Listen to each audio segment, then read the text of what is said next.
વાત કરીએ તો વલસાડના ઉમરગામમાં આગની ઘટના સામે આવી છે। પ્લાસ્ટિકની પેનલ બનાવતી કંપનીમાં આગ। 5 થી વધારે ફાયર વિભાગની ટીમ સ્થળ પર પહોંચી આગ પર કાબુ મેળવવાના પ્રયાસો હાથ ધરવામાં આવ્યા છે। ત્યારે આગે વિકરાળ સ્વરૂપ ધારણ કર્યું છે। પ્લાસ્ટિકની પેનલ બનાવતી આ કંપની હતી। મોટી માત્રામાં પ્લાસ્ટિકનો જથ્થો હોવાથી આગે વિકરાળ સ્વરૂપ ધારણ કર્યું છે। 5 થી વધારે ફાયર ફાઇટરની ટીમ ઘટના સ્થળ પર આગ પર કાબુ મેળવવાના પ્રયાસ પણ ચાલી રહ્યા છે।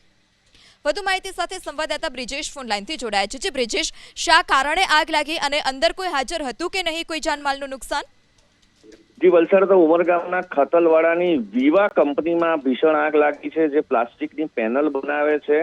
આગ લાગવાનું કારણ હજી જાણી શકાયું નથી, પરંતુ પહેલા આગ એક નાના વિભાગમાં લાગતા તુરંત જ માણસોને બહાર કાઢી લેવામાં આવ્યા હતા, કારણ કે આ પેટ્રોલિયમ પ્રોડક્ટથી પ્લાસ્ટિક બનેલું હોય અને આગ તુરંત ફેલાય તેને લઈને તુરંત જ લોકો બહાર આવી ગયા હતા। 5 થી વધુ ફાયર ફાઇટરો આગને કાબુમાં લેવાનો પ્રયાસ કરી રહ્યા છે। એ સિવાય ઉમરગામ પોલીસ પણ ધ્યાન રાખી રહી છે કે કોઈ નજીક ન જાય અને તમામ બંદોબસ્ત કરવામાં આવ્યો છે। આગને કાબુમાં લેવાના પ્રયાસો ચાલુ છે। જી બ્રિજેશ, માહિતી બદલ આભાર।